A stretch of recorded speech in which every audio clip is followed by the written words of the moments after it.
you so much. Can you guys, I guess you can hear me okay. All right, so before starting, first of all, thank you so much, you guys, for having me here on your campus. I really appreciate it. Merci, you and your team have done amazing work. So congrats, guys, and really great talks.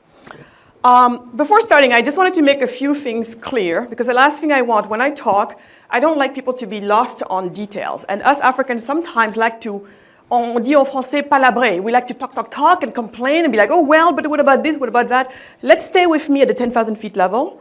And so I'm going to make some clear premises here first. When you're going to hear me, not complain, but talk about the fact about aid, I am not talking about humanitarian aid, okay? Humanitarian aid being when there's an emergency, we all got to go and help each other, right? We made that clear. I am not talking about that. I'm talking about foreign aid. Even if I don't specify foreign or government-to-government aid, I mean foreign aid. Then we all like to talk about, I hear oftentimes we talk about solutions to, and I feel like oftentimes the solutions are limited to us almost having accepted the fact that most of us in Africa are going to be poor people. So when I see people who are sitting there and telling me, oh, we have to work on stuff that's going to allow people who live on less than $2 a day to be able to go on and have their good lives, I say, good for you, because to me, it's not this or that. It's yes and, right? So here, I am not also interested in talking about what can we do for people who live on less than $2 a day. Others are working on that. Me, I'm working on what can we do so that we no longer have people who live on $2 a day. I want to talk about what's beyond poverty. I want to talk about prosperity. I am sick and tired of us Africans having to talk always about how are we going to get rid of poverty. Can we think about prosperity here? Can any of us imagine a country, maybe my country in Senegal, being richer than France 20 to 25 years from now? I believe it. I think we can do it. I think there's a path forward. So that's what I want to talk about today. If we want to turn our ship around so that we can become prosperous, we can become the best and the brightest around the world, and some of our best and brightest around, in the diaspora, go back home and work on building our economies. What is it going to take? That's what I'm going to talk about. I'll go into all of them into more details, but what it's going to take, first and foremost, is going to be world-class business environment. Then education, I think we heard about education, but like to your question earlier, but the type of education that encourages creativity, initiative, and entrepreneurship.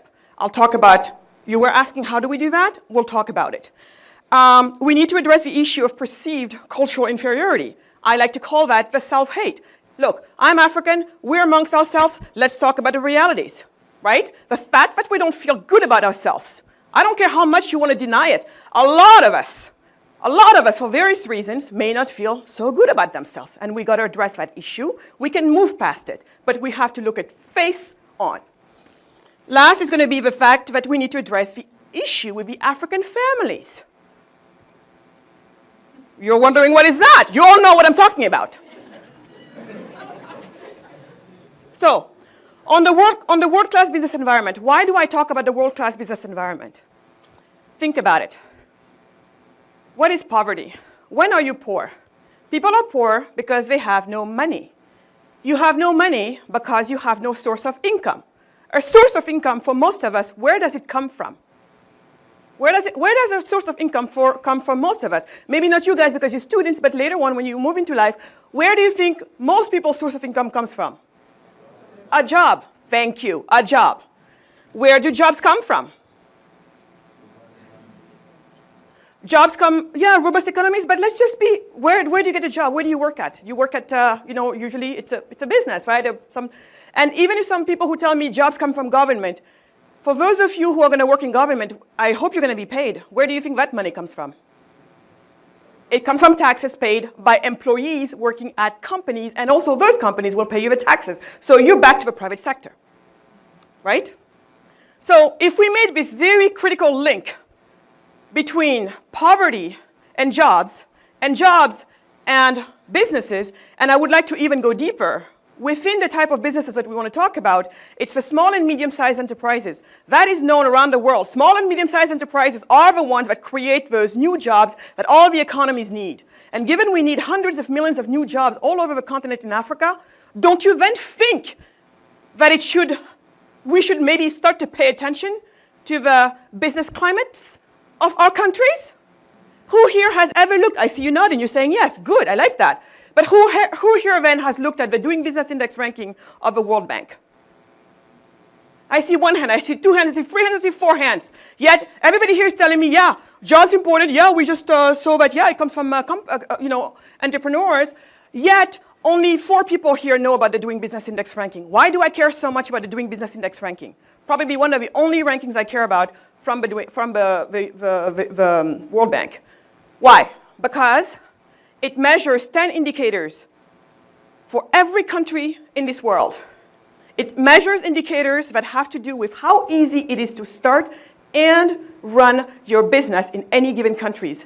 And do you know that all sub-Saharan African countries, except for 5 of them, in all of them, it is harder to do business than anywhere in Scandinavia, because usually people like to say, oh, Scandinavian countries are so great, socially, blah, blah, blah, and everything. But it's easier to do business in anywhere in Scandinavia than it is in most of sub-Saharan African countries. Then you wonder why we're poor. We're poor because our economies are poor because the people who are designed to create jobs, which is designed to get people out of poverty, are not able to do their work. And don't even get me started on what are you talking about. I have started 2 businesses. I have a 3rd one coming up. And each of my businesses has in common the fact that it's 1 foot there, 1 foot here, meaning I manufacture back home and I sell it to the US market. Right now, I'm getting ready to, we are getting ready for this, like I told you, this 3rd brand. You're going to hear about it in late May. I need a bunch of ingredients. We have a lot of natural ingredients coming from our own country in Senegal. But then, for example, all of our fragrance, all natural, come from France, from Grasse. Did you know that I could not buy from France? They would charge me 5 times more than they would charge my other counterpart that are not in sub-Saharan Africa. Why do you think they would do that? Not because they're racist. Maybe they are, but I don't care, right? All I care about is getting my product in. Why don't they do that? Because they have been so burned so many times. They send their products that comes to my port. The product comes in and is stuck at port because of some stupid laws, too many laws, nothing can get out. So the product is stuck, but I'm refusing to pay them because I didn't get my product. They lost, I lost, so guess what? All of a sudden they're like, we can't do business with you anymore. So do you think that if I'm going to be starting a business, I'm going to want to go to Senegal? I am doing it because this is my goal in life. I want to move beyond this. But you see, in the Congo, you need 18 pieces of documents to import or export anything in that country. And each of them needs a signature. And each of the signatures needs to come from a notary. Each signature costs a few $100. Multiply that by 18, and you tell me who can start a business in the Congo or run a business. And then you wonder why there is corruption? Because then the only way to move things around is to pay the bribes and get through with it. So, business climate. Think about it, guys. And then some people are like, okay, Magatte, we hear you, we hear you. But what do we do? Well, what do is we work on that doing business. We work on being the best reformers. I heard you say earlier about Kenya being one of the, you guys are doing great there, and I love it. But 92 is still way down damn the list, right? But still, you're doing better than us, so kudos to you. Because entrepreneurship matters so much, because at the end of the day, I want to see prosperity in Africa, I have made entrepreneurship my monomaniacal focus in my life. Everything that I do is about entrepreneurship and how can you promote entrepreneurship from various angles, right? So when it comes to the business climate, right now, because I like to be very practical, I don't like to just yak. In Senegal, I am working with the Friedrich Naumann Foundation, and basically our goal there is to popularize the Doing Business Index thing. We want for regular Senegalese to understand the relationship between the Doing Business Index ranking and the fact that she maybe it's a lady, she has 5 children, and she can't make ends meet. She has to go to the market, stay in the informal sector. I want her to understand the relation between the doing business and her situation. I want the young 25-year-old who cannot find a job, is starting to despair, and then Obasanjo, you know, the ex-president of Nigeria, is calling a bunch of us, especially the male Africans in Nigeria, ticking bombs. He's saying there are ticking bombs all over Nigeria right now, because when you have, there's nothing more dangerous than a young man with no hope in life. And I agree with that. So that young man, I want for him to understand what is the relationship between the doing business and his situation, the reason why he can't have a job, because people like me or you or others can't come and create companies and thrive. I want them to understand that, because if they do understand that, what are they going to do now? In my country, we're lucky to have a democratic country. And don't even get me started on what democracy means. But at least, you know, we happen to be a country that had, we're one of the 2 countries in Africa that never had a coup and never had a civil war. Botswana is the other country. So we at least are lucky to have what we call a vote, right? But what I want is for my people, when time to vote comes, that they are going and saying, we will vote for someone who is going to make Senegal the best reformer on the Doing Business Index ranking. Because I know that the pact that we become better reformers is going to go hand in hand with more indigenous entrepreneurs, because that's also what I'm very interested in. I'm interested in many more of us creating companies in our own countries. That's going to be correlating directly with many more of us creating those businesses, businesses creating more jobs, compounded effect. Before you know it, you look back 10, 15, 20 years from now, oh, Senegal is no longer a poor country. It's a rich country. And it can take care of all the things that the Millennium Development Goal supposedly wanted for it. Because when you look at all of the 17 goals, look at what they have in common: poverty. Who has no access to clean water? Someone who is too poor to have access to it. Because even if you live in those countries that supposedly are poor or whatever, if you have money, you're drinking, you're having a good life. I think you see them all around. So this is why it is very important to focus on the Doing Business Index, and don't think that you cannot do anything about it. Right now, the show that we're creating a TV show where, again, the whole job is going to make these ideas, to vulgarize these ideas, so the regular Senegalese understand this and make it a campaign demand. Instead of saying, oh, we'll vote for you if you make the prices of rent go down. Think about what type of president is going to say, I'm going to force a homeowner to keep their rents low or take them lower. That's usually not a president that's going to be for businesses either. And if you want more proof on what I'm talking about, on the importance of, the business climate, go look at all the nations who have actually used those powers to get there. And especially, I'm very interested in the countries like Hong Kong and Singapore. And I think earlier we talked about China, and Florence was saying that China is following private state capitalism. I want to make sure we all make no mistake. Even China, even communist China, had to adopt capitalism. The SEZs, and it is widely reported that the growth of China is mainly due to places like Shenzhen and the SEZ model, which basically has brought into communist China free market style quality of countries like Hong Kong. So even there, I don't want us to walk out of this room thinking that there is some magic to what creates economic growth. I think it has been widely reported. And on that also, if you want more information, read the book of Nobel economist winner Ronald Coase, along with his counterpart Ning Wang, a book called How China Became Capitalist. Then other people, including my husband, are working also on other models to make countries who are poor give them better climate, like in Honduras. So Honduras right now, the best way to think about it, think Dubai. Dubai 15 years ago, a desert, desert, nothing going on there. Do you know what happened to Dubai? Dubai, on 110 acres of land, decided to said, well, we guess our law, the Sharia law, kind of sucks for business, doesn't it? So we may keep it for family law because that's our practices, our belief, and nobody should be judging them on anything like that. But if we really want to attract businesses, we're going to have to make the climate favorable to businesses. So they adopted British common law on that 110 acre of land, And that's what happened to Dubai. So successful that the government of Honduras has made many trips to Dubai and tried to understand what happened. In researching that, they found people like my husband. So since then, they changed the constitution to basically try and do exactly what's happening in Dubai. And after many stop and go, it's been a work of the past 10 years. But finally, what we call the startup cities are about to see the life. And so what you have to think about now, don't get discouraged when you're thinking about law. You're like, only the government can do it, and we don't trust them anything. So what they're going to do over there is on a rather inhabited a piece of land where you have almost no one, think about the land as your computer. And think about the law as your operating software. If you're using a crappy operating software, you get a crappy system. It's just that simple. But most people take the law as a religion, something that cannot be changed. But it can be changed. And so people are working on that. So again, guys, I want you to think big.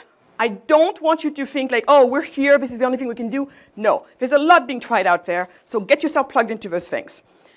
Then second, I talked to you about the education, the type of education that we wanted to foster creativity, initiative, and entrepreneurship. Right now, a lot of what we have in education, and I would like to even go dare say education even in the Western world, is a passive type of education. Do you know that type, which is repeat, just learn and forget? You learn for the test. As soon as the test is over, you forget. And you're learning a bunch of things that don't really relate to you. You're like, what is this? Right? And so I call that very active, very passive type of education. And especially in a world where robots, the ones who are designed to do passive work, repetitive work, they're excellent at that. You'll never beat them. You want to be a robot kind of person, the one that doesn't use their mind, that doesn't use their creativity, that doesn't use their critical thinking. Good luck trying to compete with the robots, and guess what? They're coming. So what do we want? Education is a big deal to me, guys. I don't have children, but all my money will be left to education. But the type of education that I'm talking about, and so much that we started a model school. So what I do, you see, I use my businesses as a way to finance what I believe in, right? So my company, my first company was a beverage company based on African beverages. I started it in my kitchen. We raised more than $32 million of money, and eventually Pepsi came knocking on the door. That was time for me to move on to something else. Started my second company. It's now being sold at Nordstrom's. And then the third one is coming up in May. So what I do is I use a big portion of my profits to finance things that I believe in. So my skincare company right now gives 50% of its, half of its profits to the creation of entrepreneurial schools. And there again, I like to think that I'm married to one of the best alternative educators in the world, and he gets commissioned around the world to go and do his work, including in places like China. We get a lot of calls from China because the Chinese parents are saying, well, if we want our kids to be very competitive in the future, we're going to have to integrate this element also of critical thinking as well as creativity. That's really going to be the key. You all hear about it. This is not cliche. So while I was building my last company, my husband also started a school, which is meant to be the model school. Obviously, once we get to Senegal, it's going to be modified to kind of fit the local, the local needs. But we focus, our education system is focused mostly onto the Montessori style. And there, I like to say right away, by the way, before Maria Montessori, our African parents were raising our kids Montessori style before Maria Montessori said she invented it. So even there, it's ours. So the Montessori style, and we mix it with the Socratic method. The Socratic method is this way of discussion through asking questions. So for example, our middle schoolers, they may be 12 years old, so you're having a little 12-year-old, and you're giving them a text that's so complicated, a type of text that they only read at the university level, at the college level. It is so complicated for them that they have to read super carefully, 1, 2, 3 sentences at a time, maybe a paragraph, and then we stop and we talk about it. And the classes, there's only one class in high school, only one class in middle school, meaning all the grades are mixed in. So if you're ever interested in what it looks like, I invite you to come. You can come see what it looks like in Austin. And so we, by the way, and it's funny because most of our students are from parents who are entrepreneurs. And I find it very funny because they understand that it requires something different. And we are very serious about math. Oh, don't take me wrong, very serious about math and very serious about, how do you call it, engineering as well. Again, no need to bother you here. I don't even know how much more time I have. I'm gonna just start going through now. So on the education thing, I just want to tell you, we no longer have time to catch up. Catch-up time is over. No time. We have to leapfrog. Leapfrog straight into the 21st century. I know it's scary, but that's the only way. Otherwise, watch us at the bottom once again. On the perceived cultural inferiority, this fact that for some reason we never feel that we are good enough.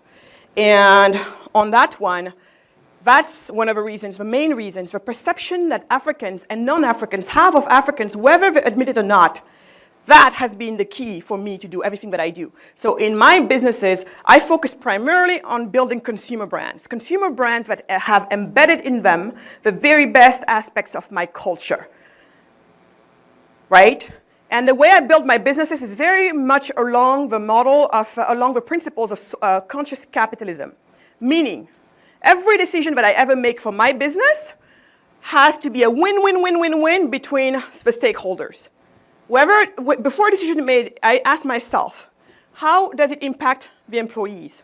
How does it impact my suppliers? How does it impact the environment? How does it impact the community in which it is that we're thriving? And how is it that it impacts also my shareholders? Yes, stakeholders, not a shareholder. So those are the type of businesses that I build, and I try to push for the best of my Senegalese background.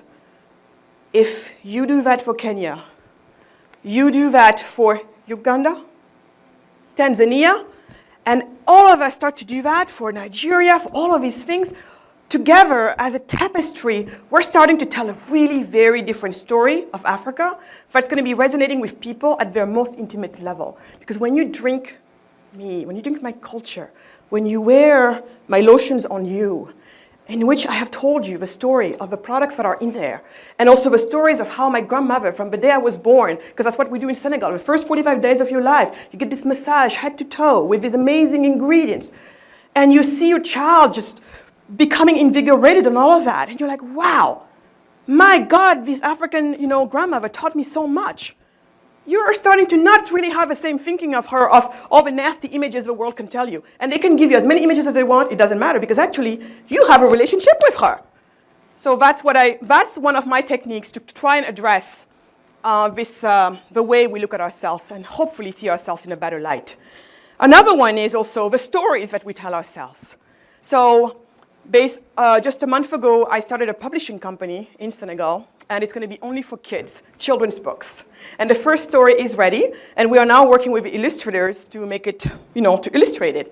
And the book is all about this place in Senegal where our manufacturing is based, and we're just telling the story of this little girl. Her name is Fatma, and it's a story of, because Fatma is handicapped, and because, oftentimes in Africa, we look down on handicapped people and everything. And I really want to teach our kids consciousness, right?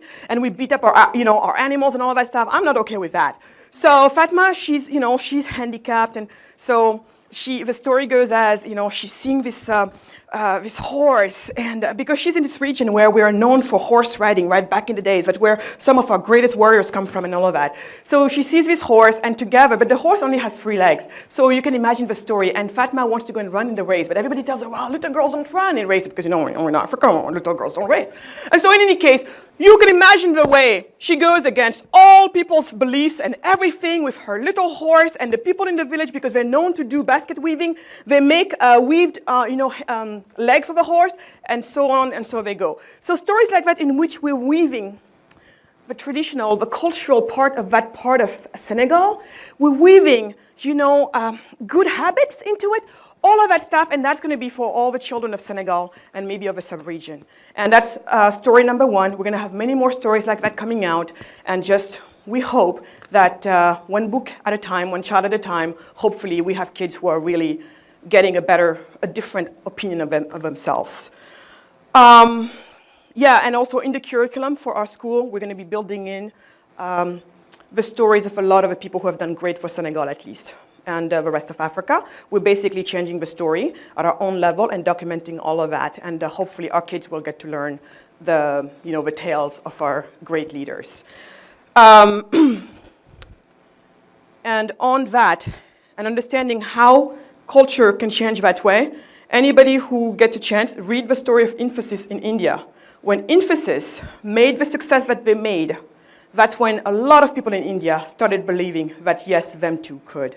Read that story because it's an amazing story of how we need so many role models, and you wouldn't believe where the role model where it can come from. And that's why it matters to me so much. And then the last one I had told you guys about was the need to address the issue with African families. Well, I firmly believe that African families need to give, we need to have more freedom around the expectations that we have of our children. I'm sorry, you cannot, if we're saying that entrepreneurship is so important, those who say yes ma'am and yes sir, and those who never challenge the status quo, do you think that if you're okay with the status quo, that you're even going to try to change it? Right? You have to be able to say something is not okay. Now, does it mean that I'm saying, oh, let's throw away the baby out with the bathwater? Absolutely not. I happen to love a reverence, and I call it reverence. The reverence that we have for our elders. I love it. I don't want us to lose it. If anything else, I want it to teach us, I would like for us to teach it to our Western counterparts. Right? So I am not saying, oh, let's be something weird. But I'm saying, like in every culture, there is good and there is bad. Keep the bad and try to work on the bad. Keep the good and try to work on the bad, right? So I also spend a lot of time with African parents, trying to really get them to let the offspring to find a path to even understand what a passion is. When I see that so many of us can't even get to marry the person that they want to marry, I mean, really? And then you're going to ask me to go and compete with people who are questioning everything all the time? You come to our school, you tell something to our students right now, you better have all of your backups. And they will email you after the talks and be like, oh, by the way, you told me that so-and-so said this. Well, I just read the book, and oh, in page X, and this is and that. This is what I saw, so you explain to me what you were just talking about. This is real. I can send you emails like that, and you'll freak out. So put those kids next to kids who have been trained their whole life to say yes, to be like this. And also put those kids with children who they just want to succeed so that they can take care of their moms. Again, nothing wrong with taking care of your mom. Please, by all means, do that. But your mom should not be the end of it. Because even her, I think, she would love to see that her child has contributed to the world. So start thinking beyond just your families. And that's what our leaders do. Oftentimes, they go in there, they feed the little families, everything, and everybody else, they forget about it. You want civism? Civism starts at your own little level. Think beyond your families. And I can say all of this, yes, because I'm one of you, and we have to tell ourselves the truth. We need to acknowledge that this is part of a struggle. And no one wants to talk about it because it's taboo amongst us. I refuse to keep it taboo. Because I expect, and I want, and I demand for us to be the best in this world. And to be the best, they say, you don't make omelets without breaking eggs. I want us to be the best, and I will not rest until I see the first such cohort. A lot of good has come. You have no idea how much better we can be. Again, I don't settle with little crumbs. And I may not be the one, I may not live long enough to see it, but I want to make sure that with my work and with the work of people in this room, we at least plant the right seeds so that we get there. And I just know it's possible. And even if it doesn't happen in my lifetime, from my grave, I will see it still. So you guys have a lot of work to do. You have done a lot. So let's acknowledge that. You've done a lot. You've come a long, long, long, long way.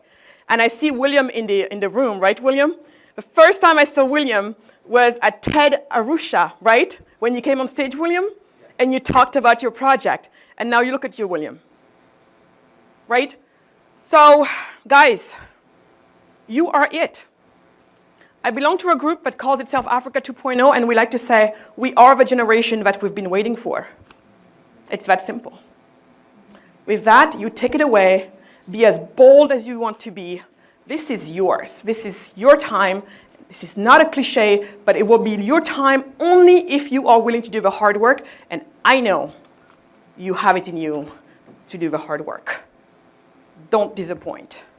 We can do this, but be very, very committed to what I just talked about. It doesn't happen just in a vacuum. It's not a matter of, oh, do we want it? No, no, no. We have to have a plan. And today, I try to advance a plan. You don't have to agree with me on everything, but you better also have a plan, right? Okay, thank you.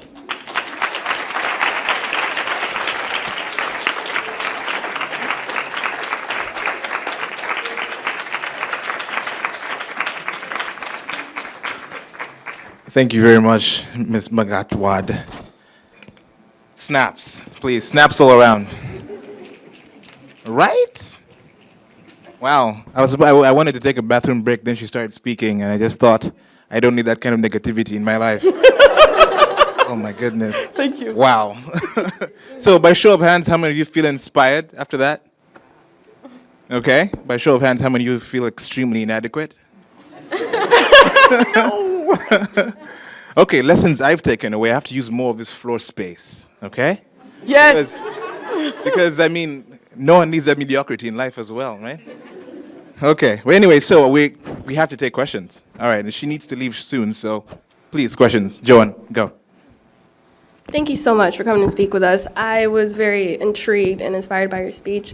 I think one of the most intriguing things that you did say is about education and how it's really important for kids all over the continent of Africa to just gain this assertiveness and this curiosity and, most importantly, confidence to ask questions. So how exactly do you bring what I'd like to refer to as a Western kind of mindset that a lot of American kids grow up having and bringing it back to the motherland? Because I've had such a difficult time kind of sharing what I've learned here in the States because I grew up in Uganda, came here, and it's been quite the transition for the last 16 years. I'm still learning. So how exactly do you bring those tools back to various countries in Africa? Sure. So first of all, one thing I'm going to kind of push back on a little bit is this idea that it's Western. You see, I was raised by my grandmother in my early years because my parents had moved to Europe and didn't know if they were going to stay, so they didn't want me like in a stable situation, so they left me behind with my grandma. But what my grandma did with me, she basically raised me as a free-range child. I was allowed to be in conversation with adults from very early on, and so for me, I did not learn that from the Western world. It just got reinforced in the Western world. But she planted the seeds. And so she was very unusual in that way amongst her contemporaries. But one thing you have to understand is us back then, you know, remember, back in the days, not too long ago, when you were 13, 14, 15, already you were an adult. Forget this whole like adolescence passage, all of that stuff. This is now. But back in the days, you were an adult at age 13, right? So what does it mean? It means that technically, people start looking at you as an adult much earlier on. So I'm not saying that being an adult at age 14 is a good thing. That's not what I'm saying. But what it meant is younger people, were exposed to more things earlier on. So this idea that it's Western or not, I'm not so sure. Does it happen in the Western world? For sure. Does it happen in our countries? Not so, we don't see it so much. Was it not there before? I beg to say I defer, right? Now, going to your question of how do you, regardless of where it comes from, who owns it, who doesn't own it, doesn't matter. You're asking, how do we get more of that? You have to, you know, as you all go back and work in your different countries, the thing you need to not do is try and think that you can fix everything right away or with everybody at the same pace, at the same rate. Me, I'm only focused, remember, I am a monomaniacally focused person. I only focus on creating little islands of excellence. My only goal right now, all my run is with my school, is to basically take my first cohort of students to the finish line. Because I know that those students are going to be so amazing that everybody's going to be like, how did they do that? Now, in everyday life, what I do, you can all try this. How many times am I in setups in Senegal where the child is coming and asking a question, and the parent refuses to ask him a question. The parent is talking with me, but the child comes, and the dad is like, oh, you know that. Yeah. And he's talking to me. I use that opportunity, and I say, no, actually, you need to let him stay. And I confront the parent. I tell the parent, did you know? Because there's a lot of people, a lot of things our parents don't know. What I trust is that they want their kids to be the best. That much I trust. So if they want to be the best, I know information that maybe I could share with them. Did you know that kids who are exposed to the most vocabulary, the more vocabulary you have at an earlier age, is almost going to predetermine how well you're going to do later. I'm not saying you can't catch up later if that didn't happen to be your case. But that's linked, guys. The amount of words that your brain gets to be exposed to at an early age will matter in terms of how capable you may be later. I say that to that when I say, it costs you nothing to prepare your child to a good future. It costs you nothing, but you just let them sit. He or she doesn't even have to talk to us. Let them sit and listen. Okay, now we're adults, right? If a child is there, do you really think we should be talking about some stuff that's really maybe, I don't know, X-rated or whatever? No. But either way, we're talking about him and I, the kid can listen to. And as a matter of fact, we were just sitting there talking about some of his ideas. Why don't you think a kid of maybe even if he's 5 years old or 6 years old shouldn't be exposed and sit there? They may not understand everything, and they're going to ask questions. Answer them. So never miss an opportunity to correct a situation like that. See, we always think it's big stuff. It doesn't have to be big stuff. How many times do you encounter situations like that in your daily dealings in Africa? How many times? Who experiences it all the time? Now you know what to do. Expose it. Speak up. See, that's the thing. We have to speak up, guys.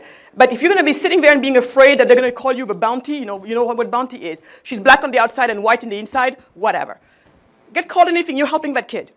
So we have to have the courage, guys. There's a reason why you have a diaspora. You're supposed to be a bridge. A bridge. So what can you do? Speak up. And you will change, someone somewhere will change. And even if they don't change right away, they will keep on listening. I have friends of mine who now no longer beat their kids. Just speak up. You won't succeed all the time. You may be called names. Who cares? Do your part. That's all you can do. Yes. So I grew up in Lagos, which is like a mega city in its own right, and most of my friends have probably like 2 or 3 side businesses in addition to also working regular jobs. We call it the hustle. And the thing is, so there's always like a business venture going on, but we're doing all of this in an economy that still doesn't have constant electricity. And people are just sort of like getting used to it. Like, okay, I have to buy a generator. Okay, I have to buy 2 generators. Okay, I have to have an inverter. Okay, I have to have we're doing all these extra things to work around sort of this system that we're in right now. And that just means higher cost, higher the things are being sold at, or services are being available at higher prices, and that just leads to this inflation, this sort of artificial inflation, because people are doing so many things to work around all these limitations that we have, and it kind of feels like at the end of the day, it's not really serving anybody, because the prices of things are just going higher and higher and higher, and it's it's still not cohesive. There isn't still that cohesive sort of I guess my question is, despite years and years of this, it still hasn't sort of translated in the government, making it a priority to make doing business as conducive as possible. Do you feel, but that's what I'm talking about. So that's what I've noticed all over most of sub-Saharan Africa, is that our people are not as sophisticated and articulated as they should be about doing business. I don't know for you in Nigeria, but do you know that before we started talking about doing business in Senegal, that for most people doing business was this idea of, oh, what's that? It's this political thing, whatever. We don't have time for that. We have to find our meal for tonight. I understand they had to find their meal for tonight, but the fact that they're telling me, to them, this doesn't mean anything to them. They don't even see how it's related to them. Or they think, oh yeah, it's for multinationals coming in. Yeah, it's for those people, right? They have no idea how it affects who they are and what they do, right? So As a matter of fact, doing business, do you know why, how my country started paying attention to doing business? It's because a few years ago, when I tell you speak up, use every opportunity you have, whether it's on a stage like here or amongst your friends or anywhere, open your mouth. So I was in Gabon speaking at this conference, and the first row was all of his heads of states, right? Bunch of heads of states, including mine, and his wife was next to him. And I said in front of him, I said in front of everybody in the world to watch because it was all televised, and I said, well, you know, it kind of sucks. I talked the same thing because this basically is like, think of me of like an evangelist. I go around, this is what I say everywhere, right? So until I think the day they put me in my grave, you'll probably be hearing doing business and, you know, business environment, blah, blah, blah, whatever.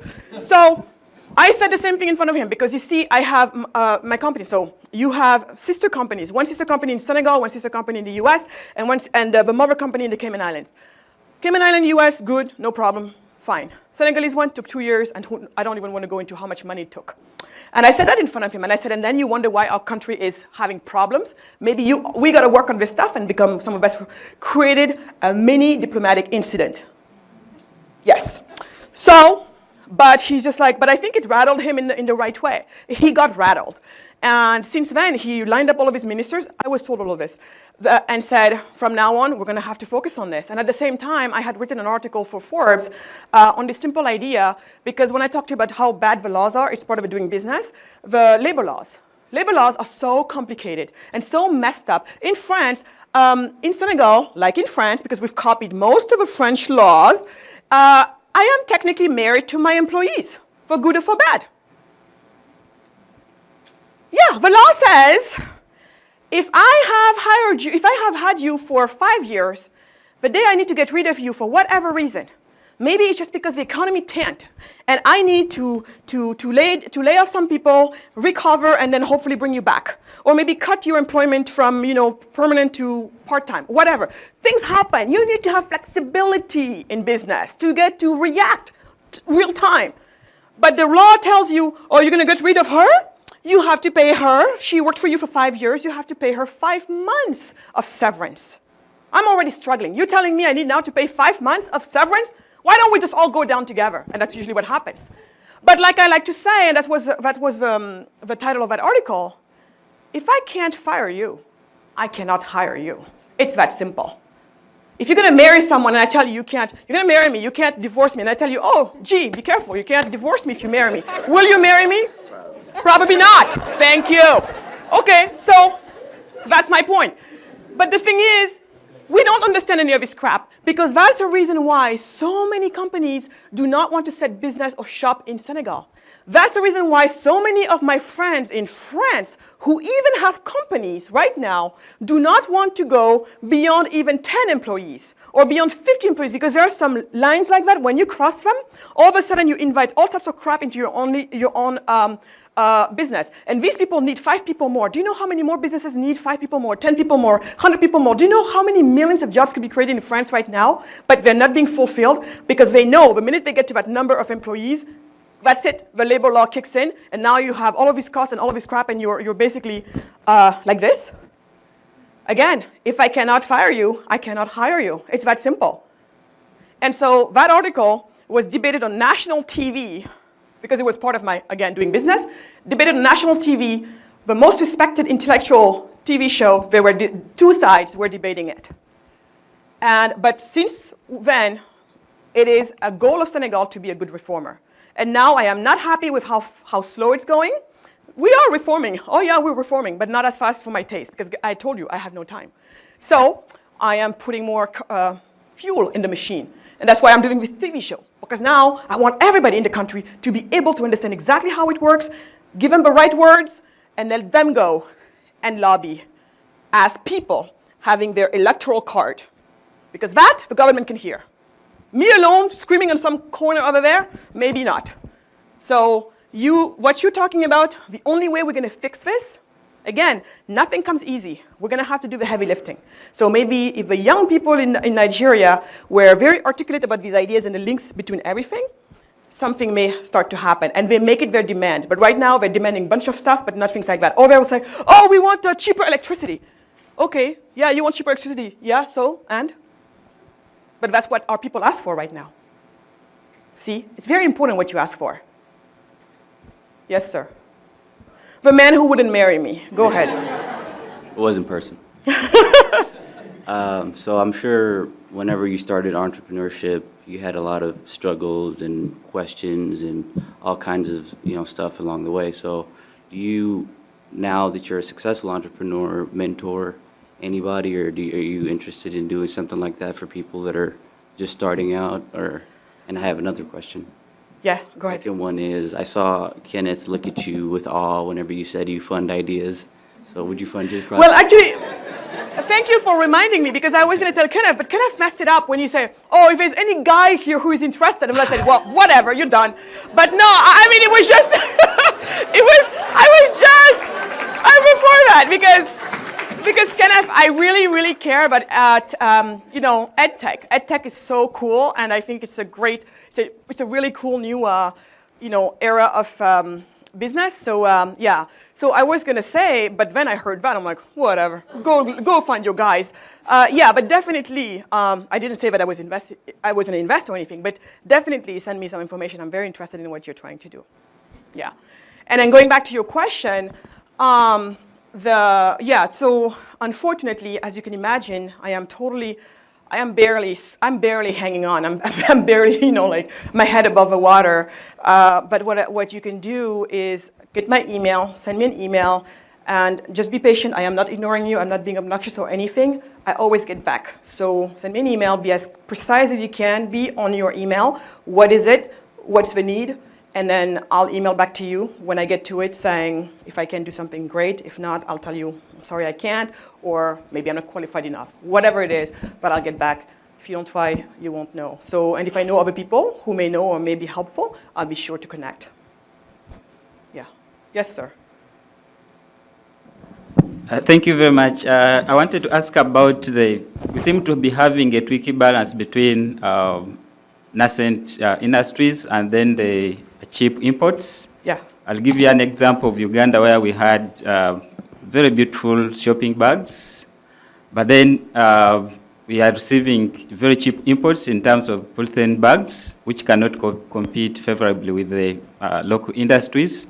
So apart from these polythene bags being very dangerous for the environment, they also can't compete favorably with the local kind of shopping bags. How do you see this in terms of either what needs to be done to promote the nascent industries? That's a very good question, because oftentimes when people expose issues like that, and I hear them all over the continent, and one thing I'm always very worried about is people's natural instinct to answer such concern is going to be protectionism. I hear people saying, oh, let's close Senegal. Local or onion business, they want the farmers to be able to sell their onion. They can't compete with one coming from Holland. It's so much cheaper, blah, blah, blah, blah, blah, and blah. So they went out there. Someone like me, I would have said, I actually was being very much like, don't do it. Do not do protectionism and block imports of the Holland one into the market. Because at the end of the day, those things are being bought because there's a market for it. And who are you to tell our mothers and our grandmothers to not be able to buy that, onion, which is the one at the price that her family can afford right now, right? So we had the same problem with the rice as well. So what they did, and I said, this is a mistake, they blocked the borders to the rice and to the onion. Do you know what happened? The price of everything went up. Bad, bad, bad idea. Maybe until we're there, we have no business maybe on trying to compete with, if your rice costs a certain cost, you see, my whole thing is branding. That's my specialty. I do branding. Branding is amazing because that's how you get from being a commodity at anything to being like something that holds a premium. So the piece of advice that I give, for example, to the rice producers, which is exactly the same advice I would give to your bag producers, there is a market for all levels of goods. There's a market for the bag that costs $500, and there's a market for the bag that costs $10. The bag that costs $10, you need to sell a lot of them to make the same type of margins that you make with your $500 bag, right? But the $500 bag requires a lot of energy for you to sell compared to the guy who's going to sell 500 bags of $10, right? Or 50 bags of $10. You see my point here. All I'm saying is, as you move out there and as you get out there, learn to understand your market and not be fighting the market. See, we don't fight the market. That's the last thing to do. The market will always win over you. The only way to tame it is try to do some regulation. The minute you do regulation, you block everything for everybody else. I'm not saying no regulation at all, but I'm saying let's be smart about regulations, right? And not use it just to block somebody somewhere, because anytime you block someone somewhere, you're blocking way more and way more money than you think. So in this situation, you have your bags. They cost more. They have all of a story. You told me they're better made, probably. They have a better story, probably. They're doing more for people, probably. They're doing all of that stuff. There are surely people in Uganda who are probably willing to pay more for that bag. And outside of Uganda, probably even more people that are willing to pay for that. You see, I focus on what we call the cultural creative demographic of the world. They're the people for whom, before they purchase anything, their first criteria of decision is how ethical is this product. And they care about what I told you about. Is it a conscious business, or is it a I don't care business? So the cheap bags coming from who knows? Fine. There are people who want that or maybe can only afford that. But the day they can afford it, they'll come to you. So understand what product you have and try to match it to a demographic that exists. And it does exist. That's what I try to tell all of us. We are sitting in amazing time, guys. The cultural creative demographic in this country, by the way, we are the most present in this country, followed by countries like Japan, England, and places like that. But we know that they are the type of demographic that everybody is aspiring to be. This is the new elite status. These are the people, usually, who shop at Whole Foods, right? I'm one of them. You come to my house. Everything in my house has a story, all the way to my bed sheets that are organic and fair trade. Now I'm against fair trade now, but whatever. Everything has a story, and I'm willing to pay more. And even if I didn't have a means, I would prefer to buy less crap and buy something that's more meaningful to me. And I actually like to say it. It's this world, we have come to this world where meaning is the new luxury.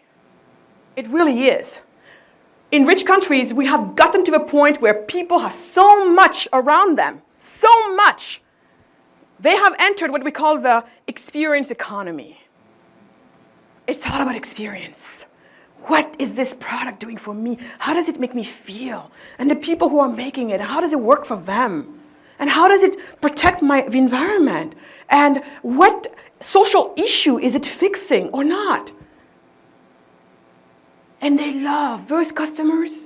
Even if they've never set a foot in Africa, I will tell you, they love us. They're the ones who have made my company so successful. And they give me the benefit of the doubt. For them, it's like, ooh, come from, you hear people telling you come from Africa, they don't trust it. These people, they see come from Africa, for them, oh, that's a goodie. The gold has come. They're out there. So build for them. The way I see it is, you're in Uganda, maybe you don't have a lot of money, maybe you buy the cheap stuff for yourself to consume with your family, right? Because no one has a right to tell you how you should live your life. You do what you can with what you have, right? That's what prevents people from going and stealing or doing bad stuff to buy things that they can't afford. Stick to what you can afford. That's why the world is, I love globalization, because you get to buy things that you can afford for coming from another place. But you, in return, you get to sell to other people. The only thing that you can do, if you can only do it artisanally, well, you can put a premium on it. And find a customer who's going to pay for the premium price and only focus on that person and stop blaming the market. And that's all I do. That's all I do. What I've done with beverages, with skincare, oh my God, it's to be done with everything you can think of. Everything. The scarves you showed us earlier, the House of Tao, love them. What they're doing here, see, that's what you need to do. See how stylish this thing is, right? It's so cool. No, seriously. He shows up, you all want it. You want this. But now, if this guy in Rwanda was sitting there trying to compete with like some cheap crap, I mean, seriously? Really? So use what you have, and especially you guys. You get to be in the diaspora. You get to go around the world. You get to be in some of the most sophisticated places of the world. Put it together. Take your tradition, mix it with modernity, mix up a whole big mix, and serve back to the world something they've never seen before. That's what it is. My God, stop looking here. Look up there. That's all it is. So that type of question, I hope soon we don't get there anymore.